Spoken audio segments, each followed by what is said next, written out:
Hello ಕರ್ನಾಟಕದ ಜನತೆ, welcome back to our YouTube channel Mahiti Dhwani. So ಇವತ್ತಿನ ವಿಡಿಯೋದಲ್ಲಿ ಗೃಹಲಕ್ಷ್ಮಿ ಯೋಜನೆಯ ಹಣ ರಿಲೀಸ್ ಆಗ್ತಾ ಇದೆ. ಸೊ ಬಾಕಿ ಇರುವ 2 ಕಂತಿನ ಹಣ ರಿಲೀಸ್ ಮಾಡ್ತಿದ್ದಾರೆ. ಯಾವತ್ತು ರಿಲೀಸ್ ಮಾಡ್ತಿದ್ದಾರೆ ಅಂತ ತಿಳಿಸ್ಕೊಡ್ತೀನಿ. ಸೊ ಹಾಗೆ ಯಾವ ಜಿಲ್ಲೆಗೂ ಕೂಡ ರಿಲೀಸ್ ಆಗ್ತಾ ಇದೆ ಅಂತ ತಿಳಿಸ್ಕೊಡ್ತೀನಿ. ಸೊ ಬನ್ನಿ, ವಿಡಿಯೋನ ಸ್ಟಾರ್ಟ್ ಮಾಡೋಕ್ಕಿಂತ ಮುಂಚೆ ನೀವೇನಾದರೂ ನಮ್ಮ ಚಾನಲ್ಗೆ ಸಬ್ಸ್ಕ್ರೈಬ್ ಮಾಡ್ಕೊಂಡಿಲ್ಲ ಅಂದರೆ ದಯವಿಟ್ಟು ಚಾನಲ್ಗೆ ಸಬ್ಸ್ಕ್ರೈಬ್ನ ಮಾಡಿಕೊಂಡು ವಿಡಿಯೋನ ಆದಷ್ಟು ಎಲ್ಲರಿಗೂ ಶೇರ್ ಮಾಡಿ. ವಿಡಿಯೋಗೆ ಇನ್ನೂ ಲೈಕ್ ಕೊಟ್ಟಿಲ್ಲ ಅಂದರೆ ದಯವಿಟ್ಟು ವಿಡಿಯೋಗೆ ಲೈಕ್ ಕೊಟ್ಬಿಟ್ಟು ವಿಡಿಯೋನ ನೋಡಿ.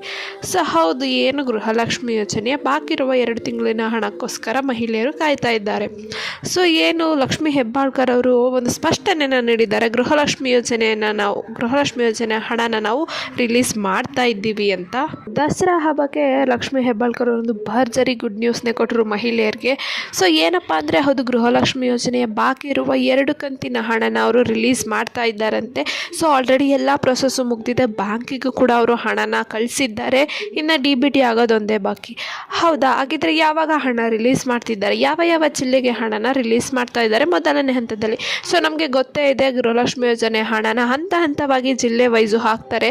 ಒಂದಷ್ಟು ಜಿಲ್ಲೆಗೆ ಮೊದಲನೇ ಹಂತದಲ್ಲಿ ಹಾಕ್ತಾರೆ, ಕೆಲವೊಂದಷ್ಟು ಜಿಲ್ಲೆಗೆ ಇನ್ನೊಂದು ಹಂತದಲ್ಲಿ ಹಾಕ್ತಾರೆ. ಹಾಗಿದ್ರೆ ಮೊದಲನೇ ಹಂತದಲ್ಲಿ ಎಷ್ಟು ಜಿಲ್ಲೆಗೆ ಬರುತ್ತೆ? ಹೌದು, ಗೃಹಲಕ್ಷ್ಮಿ ಯೋಜನೆಯ ಹಣನ ಇದೇ ತಿಂಗಳು ಅಕ್ಟೋಬರ್ 7ರಿಂದ 9ರಂದು ಗೃಹಲಕ್ಷ್ಮಿ ಯೋಜನೆಯ 2 ಕಂತಿನ ಹಣನ ಜಮೆ ಮಾಡ್ತಿದ್ದಾರೆ. ಸೊ ಒಟ್ಟಿಗೆ 4,000 ಹಾಕಲ್ಲ. ಫಸ್ಟ್ 2,012ನೇ ಕಂತಿಂದು, ಆಮೇಲೆ 2,013ನೇ ಕಂತಿಂದು ದಿನಗಳ ಅಂತರದಲ್ಲಿ ಮಹಿಳೆಯರ ಖಾತೆಗೆ ಜಮಾನ ಮಾಡ್ತಾರೆ. ಸೊ ನೀವು ಆಲ್ರೆಡಿ ಹಿಂದೆನೂ ನೋಡಿದ್ದೀವಿ, ಒಂದೇ ತಿಂಗಳಲ್ಲಿ 2-3 ಕಂತಿನ ಹಣನೂ ಕೂಡ ಗೃಹಲಕ್ಷ್ಮಿ ಯೋಜನೆ ಕಡೆಯಿಂದ ಹಾಕಿದ್ದಾರೆ. ಸೊ ಅದೇ ರೀತಿಯೂ ಏನು 3 ತಿಂಗಳು ಗ್ಯಾಪ್ ಆಗಿತ್ತು, ಆ ಹಣನ ಈ ಅಕ್ಟೋಬರ್ ತಿಂಗಳಲ್ಲಿ ದಸರಾ ಹಬ್ಬದ ಪ್ರಯುಕ್ತ, ದಸರಾ ಹಬ್ಬಕ್ಕಿಂತ ಮುಂಚೆನೇ ಹಾಕ್ತಾ ಇದ್ದಾರೆ ಮಹಿಳೆಯರ ಖಾತೆಗೆ. ಸೊ ಏನಕ್ಕೆ ಹಣನ ಇಷ್ಟು ಲೇಟ್ ಮಾಡಿದ್ರು 3 ತಿಂಗಳಾದ್ರೂ? ಸೊ ನಾನು ಲಾಸ್ಟ್ ವಿಡಿಯೋದಲ್ಲಿ ತಿಳಿಸ್ಕೊಟ್ಟಿದ್ದೇವೆ, ಗೃಹಲಕ್ಷ್ಮಿ ಯೋಜನೆ ಅಪ್ಲಿಕೇಶನ್ನ ಮತ್ತೆ ವೆರಿಫೈ ಮಾಡಿ, ಸೊ ಯಾರ್ಯಾರೆಲ್ಲ ಎಲಿಜಿಬಲ್ ಇದ್ದಾರೆ ಅವರಿಗಷ್ಟೇ ಹಣನ ಹಾಕ್ತಿದ್ದಾರೆ. ಸೊ ಬರೋಬ್ಬರಿ 1.27 ಲಕ್ಷ ಮಹಿಳೆಯರಿಗೆ ಹಣನ ಹಾಕ್ತಾ ಇಲ್ಲ ಈ ಸಲ. ಸೊ ಆ ಕಾರಣದಿಂದಾಗಿ ಸ್ವಲ್ಪ ತಡ ಆಗಿದೆ, ಮತ್ತು ಕೆಲವು ತಾಂತ್ರಿಕ ದೋಷಗಳಿಂದನೂ ಕೂಡ ಹಣನ ಹಾಕೋಕ್ಕಾಗಿರಲಿಲ್ಲ.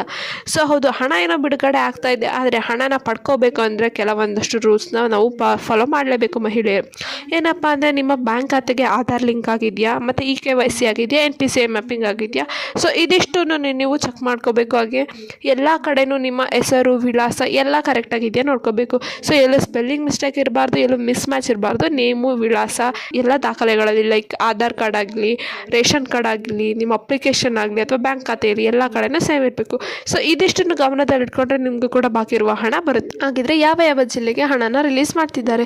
ಸೊ ನಮಗೆ ಬಂದಿರೋ ಮಾಹಿತಿ ಪ್ರಕಾರ ಮೊದಲು ಇಷ್ಟು ಜಿಲ್ಲೆಗಳಿಗೆ ಹಣನ ರಿಲೀಸ್ ಮಾಡ್ತಿದ್ರೆ. ಅದಂದರೆ ಯಾದಗಿರಿ, ಬೆಳಗಾವಿ, ಬಳ್ಳಾರಿ, ಚಿಕ್ಕಬಳ್ಳಾಪುರ, ಚಿಕ್ಕಮಗಳೂರು, ಹಾಸನ್ನು, ಗದಗ, ರಾಯಚೂರು, ಗುಲ್ಬರ್ಗ, ಮೈಸೂರು, ಮಂಡ್ಯ.